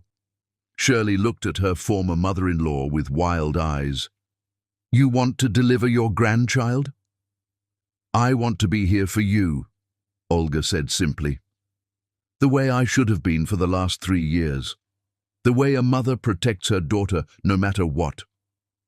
Another contraction hit, and Shirley cried out, her legs giving way completely. Mrs. Delacroix caught her on one side, while Olga, despite being 70 years old, supported her on the other. "The apartment upstairs," Mrs. Delacroix said. "It's closer than trying to make it to town in this weather." As they helped Shirley toward the narrow staircase, Another massive contraction seized her, and she screamed, not just from physical pain, but from the emotional overwhelm of having Arsenio's mother beside her during the most vulnerable moment of her life. "Breathe, sweetheart," Olga whispered, her voice gentle in a way Shirley had never heard before. "Your daughter is ready to meet the world, and I promise you, whether her father deserves it or not, this baby is going to be surrounded by love." Outside, thunder rolled across Moonrise Bay like the sound of destiny approaching. And 3,000 miles away, Arsenio Barrett was boarding a private jet, racing toward the most important reunion of his life, completely unaware that he was about to become a father in the middle of the storm. Chapter 9. The Father's Awakening. Some journeys begin with a single step, but the most important ones begin with falling to your knees and learning how to crawl toward redemption. Arsenio Barrett stood in the rain outside a cottage that looked like something from a fairy tale. White clapboard siding weathered by salt air, window boxes overflowing with wildflowers, and a front porch where wind chimes sang soft lullabies to the storm. After 18 hours of flying through hell to get here, after a white-knuckle drive through flooded coastal roads in a rental car that barely survived the journey, he'd finally found the place where his wife had chosen to rebuild her life without him. And he was terrified to knock on the door. The address David Kim had given him was burned into his memory like a brand. 47 Seashell Lane, Moonrise Bay, Oregon. Such a simple combination of numbers and words that represented everything he'd thrown away. Through the golden-lit windows, he could see movement, shadows dancing on walls that had probably never witnessed the cold efficiency of business calls or the hollow echo of emotional emptiness. This was a home where people actually lived, actually loved, actually talked to each other about things that mattered. Everything his penthouse had never been. Thunder rolled overhead like God laughing at the cosmic joke of Arsenio Barrett. Master of the universe, builder of empires, conqueror of impossible deals, standing in the rain like a beggar hoping for scraps of forgiveness from the woman whose heart he'd shattered. His Italian leather shoes, which had walked across marble floors of corporate boardrooms where million-dollar decisions were made with casual indifference, were now soaked through and caked with Oregon mud. He raised his fist to knock, then let it fall. What could he possibly say? What words could even begin to bridge the canyon of pain he'd carved between them? Sorry seemed pathetically inadequate for the magnitude of his failures. In his jacket pocket, he still carried her pregnancy test, the one she'd left in that wooden box, as if it were a sacred relic. He'd shown it to his reflection in bathroom mirrors across 3 states, asking the hollow-eyed stranger staring back at him how he could have been so blind. The man in those mirrors never had an answer, but then he heard it, the unmistakable sound of a baby crying. His baby, his child, the miracle Shirley had been trying to share with him on the night he'd called her pathetic in front of 50 people. "Oh, God," he whispered, his legs giving out completely. He sank to his knees on the cottage's front porch, rain soaking through his expensive suit, his whole body shaking with the realization that he was a father. Somewhere behind that door, his child, his son or daughter, was alive and breathing and crying and perfect, and he'd missed it all. He'd missed the first kick, the first ultrasound appointment where they could have learned the gender together, the moment when Shirley's body had started changing to accommodate their growing miracle. He'd missed her midnight cravings, her morning sickness, her wonder at feeling their baby move for the first time. He'd missed everything that mattered while chasing everything that didn't. The door opened before he could knock, and suddenly Shirley was standing there like an apparition from his most desperate dreams. She wore a simple white nightgown that made her look like an angel, her hair loose around her shoulders in waves that caught the lamplight behind her, her face glowing with the ethereal beauty of new motherhood. In her arms, she held a tiny bundle wrapped in a yellow blanket. Their baby, their miracle, their second chance made flesh. But it was her eyes that stopped his heart. Those warm brown eyes that had once looked at him like he hung the moon now held a mixture of shock, fear, and something that might have been hope. She looked stronger than he remembered, more self-possessed, like she'd discovered reserves of strength she hadn't known she possessed. Arsenio?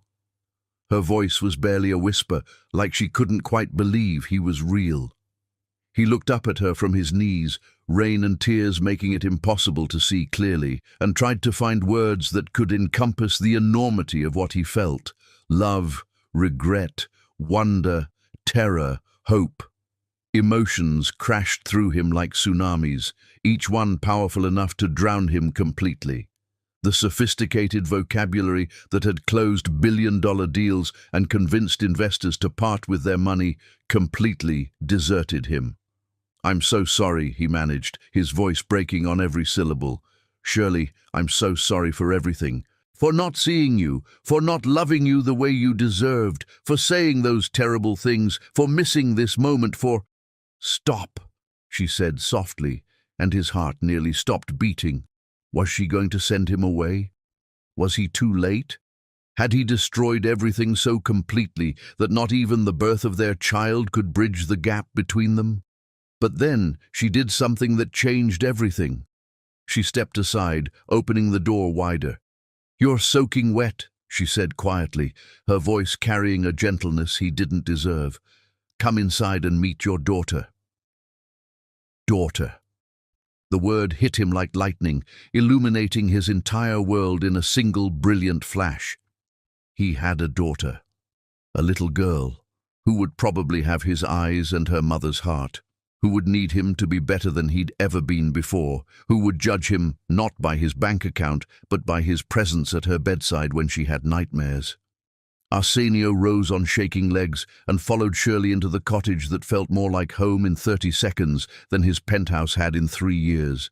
The space was small, cozy, filled with books and soft lamplight, and the kind of warmth that comes from people who actually enjoy being in the same room together. There were fresh flowers on the kitchen table, children's drawings stuck to the refrigerator with colorful magnets, and the lingering scent of something that might have been homemade bread. It was everything he'd never known he wanted. "Her name is Isabella Rose," Shirley said, settling into a rocking chair near the fireplace with the practiced ease of someone who'd already mastered the art of moving with a newborn. "She was born 3 hours ago during the storm. Your mother helped deliver her." "My mother!" Arsenio's head spun with the implications. "Olga is here? She found me 2 days ago." Shirley's voice was carefully neutral, but he could hear layers of emotion beneath the surface: forgiveness, exhaustion, and something that sounded almost like gratitude. "We had a conversation about a lot of things. About you, about us, about the mistakes that brought us all to this moment." From the kitchen doorway, Olga appeared like a guardian angel in rumpled designer clothes. Her usually perfect appearance was completely destroyed. Hair wild from the storm, makeup smeared with tears of joy, clothes stained with evidence of the miracle she'd just helped facilitate. He'd never seen his mother look more beautiful. "You came," she said simply, her eyes bright with tears that she made no effort to hide. "You called," he replied, understanding passing between mother and son like electricity. "You said I had a daughter." "You do." Olga's voice carried wonder, pride, and a love so fierce it took his breath away. "Arsenio, she's perfect. She has your eyes and Shirley's gentle spirit and the strongest lungs I've ever heard on a newborn. She's going to be magnificent. She's going to change the world just by existing in it." Arsenio turned back to Shirley, hardly daring to breathe. The moment stretched between them like a tightrope over an abyss. Everything he'd ever wanted was right there, just a few feet away, wrapped in a yellow blanket, and completely dependent on the grace of the woman he'd failed so completely. May I hold her?" For a long moment, Shirley studied his face, really looked at him for the first time in years. She saw the weight he'd lost during his weeks of searching, the hollow desperation in his eyes, the way his hands trembled with longing and terror and hope. This wasn't the cold, dismissive man who'd called her pathetic in front of Manhattan's elite. This was someone who'd been broken down to his foundation and was begging for the chance to rebuild himself into something worthy of their love.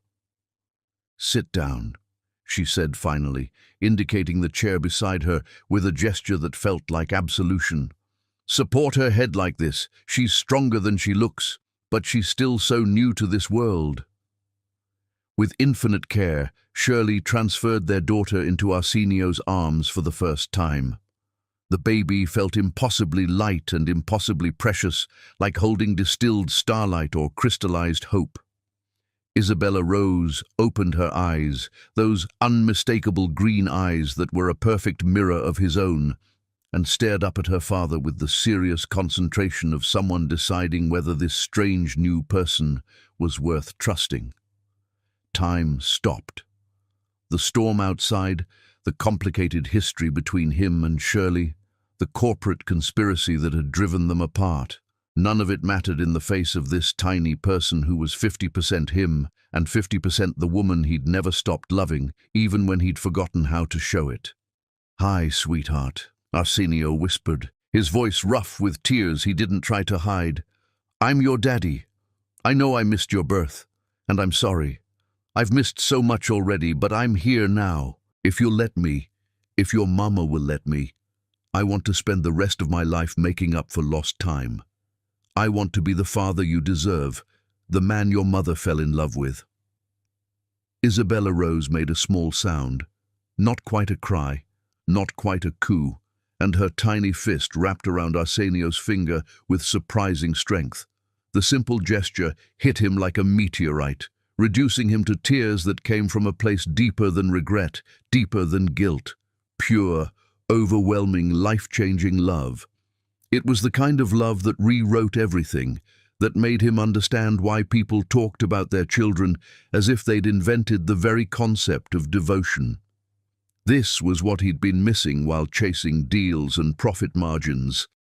This was what mattered. "She's beautiful," he sobbed, unable to look away from his daughter's perfect face. "God, Shirley, she's the most beautiful thing I've ever seen. Look at her fingers. They're so tiny, so perfect. And her hair, it's like silk." "She is," Shirley agreed softly, watching father and daughter meet for the first time with an expression that was part wonder, part heartbreak. "She's been waiting to meet you. I've been telling her stories about her daddy, about the man you used to be." "How can you say that?" Arsenio looked up at her, his green eyes, the same ones their daughter had inherited, blazing with self-recrimination. "How can you be so kind to me after what I did to you? After I drove you away while you were carrying my child? After I chose everything else over the two most important people in my life?" Shirley was quiet for a long moment, studying the man who'd broken her heart and the baby who'd healed it, seeing how perfectly Isabella fit in her father's arms, despite never having been there before. There was something magical about watching them together, something that felt like witnessing destiny. "Because," she said finally, "someone very wise once told me that the bravest thing a princess can do is forgive the dragon who forgot how to love. Not for the dragon's sake, but for her own. And because holding on to anger is like holding on to poison, it only hurts the person carrying it. I don't deserve forgiveness." "No," Shirley agreed, her honesty cutting deep but somehow gentle at the same time. "You don't. But Isabella deserves a father who's learned from his mistakes, and I deserve a partner who chooses love over everything else, every single day for the rest of our lives. The question is, are you capable of being that man?" The words hung between them like a bridge over an impossible chasm. Arsenio stared at his wife, his brave, magnificent wife who'd had the strength to leave him and the grace to let him back into her life, and felt something shift in his chest like pieces of a puzzle finally clicking into place. I walked away from Barrett Luxury Resorts, he said quietly, the words feeling strange in his mouth. For 15 years, that company had been his identity, his worth, his everything. Signed over everything to the people who orchestrated this whole nightmare, the hotels, the money, the empire. I gave it all up to find you. Shirley's eyes went wide with shock. You gave up your company, your father's legacy, for us? I gave up everything that didn't matter to get back the only things that do. He looked down at Isabella, who was falling asleep in his arms with the trust that only babies possess, her tiny chest rising and falling in perfect rhythm. You and this perfect little girl are my real empire. Everything else was just noise, expensive, soul-crushing noise that kept me from hearing what actually mattered. Arsenio, I know I have to earn you back, he continued, his voice gaining strength from holding his daughter, from feeling her weight against his chest like an anchor to everything good in the world. I know saying sorry isn't enough, that I have to prove I've changed, that I have to spend every day for the rest of my life showing you that you and Isabella are my first priority, my only priority. I'm not asking you to trust me, I'm asking you to let me prove that I'm worthy of your trust. And if I said it was too late? Shirley asked quietly, her voice barely audible over the rain against the windows. If I said I've learned to live without you, that Isabella and I have built a good life here, that we don't need you anymore? The question hung in the air like a sword over his head. Arsenio looked around the cottage that felt more like home than anywhere he'd ever lived, at the woman who'd found the strength to rebuild herself from scratch, at the baby who'd been loved from the moment she was conceived, even though her father had been too blind to participate. Then I'd ask if you'd let me stay anyway, he said finally. Not as your husband. I know I have to earn that title back. But as Isabella's father, as someone who wants to learn how to love the way you love, unconditionally and completely. I'd ask for the chance to become the man you fell in love with 5 years ago, the man who wrote you poetry on hotel napkins and drove through snowstorms just to bring you soup. And if I said no? Then I'd respect your decision, he said, though the words came out like pieces of his soul being torn away. But I'd never stop trying to prove I was worthy of a second chance. I'd buy the house next door and spend every day showing you that I've changed, that I've learned, that losing you was the lesson that finally taught me what actually matters in this life. Isabella stirred in his arms, opening her perfect green eyes to study his face with the serious concentration of someone making a very important decision. She looked from him to her mother and back again, as if she could sense the weight of the moment, the fragile hope hanging in the air between her parents. Then, as if she'd reached some internal conclusion, she made a soft, cooing sound and settled deeper into his embrace. She likes you, Shirley observed, wonder creeping into her voice. She's not usually this calm with strangers. She's giving me a chance, Arsenio corrected, his voice thick with emotion. She's braver than her old man. The question is, will you? Before Shirley could answer, headlights cut through the storm outside, and the sound of car doors slamming reached them through the rain. Voices called out, men's voices, unfamiliar and urgent. Olga moved to the window, her face going pale as she peered through the curtains. Shirley, she said, her voice tight with fear, we need to go. Now. What? Who is that? Sophia Morrison Whitfield's people, Olga said grimly, using the correct name of their enemy. They followed me here. The conspiracy isn't over. It's just beginning. And as armed figures approached the cottage through the storm, Arsenio realized that protecting his family was about to require more than just emotional growth. It was about to require everything he had. Chapter 10. The Miracle of Love. Sometimes the greatest victories are won not by fighting your enemies, but by choosing to protect the love that makes fighting worthwhile. The armed men surrounding the cottage weren't there to hurt them. They were there to witness the end of a 40-year revenge plot that had finally consumed itself. Sophia Morrison Whitfield stepped through the storm like an aging empress, surveying her conquered kingdom, her silver hair perfect despite the rain, her eyes carrying the cold satisfaction of someone who'd spent decades planning this exact moment. "Mr. Barrett," she said, her voice cultured and deadly calm, "how fitting that you're here for the finale." Arsenio rose slowly from the chair where he'd been holding his daughter, every instinct screaming at him to shield his family from this woman who'd orchestrated their destruction.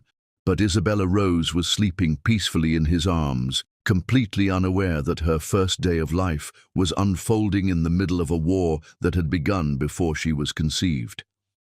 "You got what you wanted," Arsenio said quietly, his voice steady despite the chaos around them. "You destroyed my marriage, took my company, reduced me to nothing. What more could you possibly want?" Isabella's laugh was like broken crystal. "I wanted you to feel what my family felt when your father destroyed us. Helpless, betrayed, watching everything you loved disappear piece by piece." Her eyes moved to Shirley, who was pale but defiant as she stood beside Olga. "But I underestimated something important." "What's that?" "Love's capacity to heal what revenge tries to break." Victoria stepped closer, her gaze fixed on the baby in Arsenio's arms. "Your wife didn't just survive losing you, she flourished. She found strength I didn't know existed. And now," her voice faltered for the first time, "now she's created exactly what my family lost, a perfect, innocent, new beginning." "Sophia," came a voice from behind her. David Kim stepped into the cottage, but his expression wasn't triumphant. It was stricken with guilt. "This has gone far enough. The baby changes everything." "Does it?" Sophia's voice was ice, but Arsenio could see something cracking in her composure. "Why should Barrett family happiness matter more than mine did?" "Because revenge doesn't bring back the dead," Olga said firmly, moving to stand between Sophia and her family. "It just creates more graves. I know.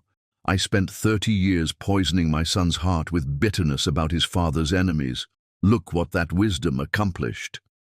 Sophia stared at the 4 generations in front of her, Olga protecting her daughter-in-law, Shirley radiating quiet strength despite everything she'd endured, Arsenio holding their newborn daughter like she was made of spun glass and starlight. For 40 years, she'd imagined the Barrett family as cold, calculating destroyers who felt nothing for anyone. Instead, she was witnessing a love story. "Your father took everything from us," Isabella said to Arsenio, but her voice had lost its edge. "Our hotels, our legacy, our future. My husband died believing he'd failed our children." "And I'm sorry," Arsenio said simply. "I'm sorry for his sins and my own, but destroying my family won't bring yours back. It will just mean more children grow up without fathers, more women raise babies alone, more love gets sacrificed to old hatred." Isabella Rose stirred in his arms, making soft baby sounds that seemed to fill the cottage with magic. Her tiny fist escaped the blanket, waving in the air like she was conducting a symphony of hope. "She's beautiful," Isabella Morrison Blackwell whispered, and suddenly she didn't look like a vengeful empress anymore. She looked like what she really was, an elderly woman who'd spent 40 years nurturing hatred instead of healing, and was finally seeing what that choice had cost her.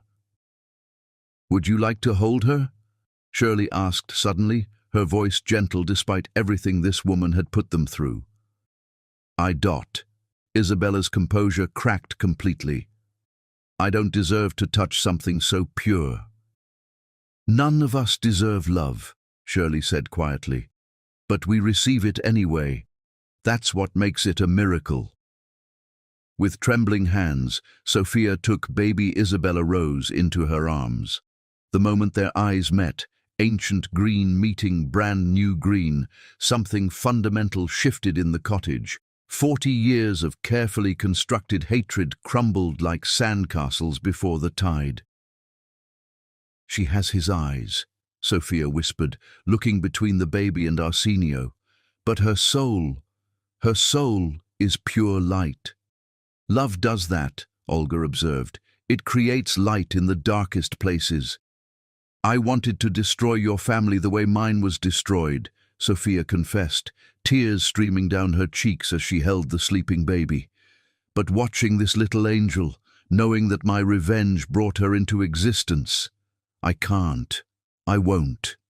She handed Isabella Rose back to Shirley with reverent care. "The company is yours again, Mr. Barrett, all of it.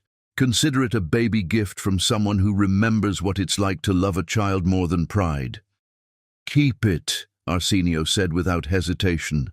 "Build something beautiful with it. Build hotels that bring families together instead of tearing them apart. Make it a legacy of healing instead of revenge." Sophia stared at him like he'd spoken in a foreign language. "You're giving me $1 billion empire?" "I'm choosing my real empire," Arsenio corrected, moving to sit beside Shirley and their daughter. "This, right here, the three of us together. Everything else is just money." Outside, the storm was finally passing, leaving behind the clean scent of rain-washed earth and new beginnings. Sophia Morrison Whitfield gathered her people and left as quietly as she'd arrived, carrying with her the realization that some victories taste too much like ashes to be worth winning. David Kim lingered in the doorway, his face heavy with shame. "For what it's worth," he said to Shirley, "watching him learn to love you again has been the most beautiful thing I've ever seen. Some revenge plots end with destruction. This one ended with redemption." As the cottage fell quiet, 3 generations of the Barrett family sat together in the warm lamplight, watching Isabella Rose sleep with the perfect peace that only babies possess. Outside, Moonrise Bay settled into calm after the storm, and somewhere in the distance, the ocean sang lullabies to the stars. "So what happens now?" Shirley asked quietly, her head resting against Arsenio's shoulder as he held their daughter. "Now we begin again," Arsenio said, pressing a kiss to her hair that felt like a sacred vow. "We raise our daughter in a house where love comes first. We build a life where family matters more than profit margins. We prove that happy endings are possible, even for people who've made terrible mistakes." "And us," she whispered. "What about us?" Arsenio looked down at the woman who'd loved him at his worst and was giving him the chance to love her at his best. "We write a new story, one where the prince learns to be worthy of the princess, where love wins over pride, and where every day ends with 'I love you' instead of 'don't wait up.'" Isabella Rose opened her eyes one more time, looked up at her parents with ancient wisdom, and smiled. The first smile of her life, given to the moment when her family finally became whole.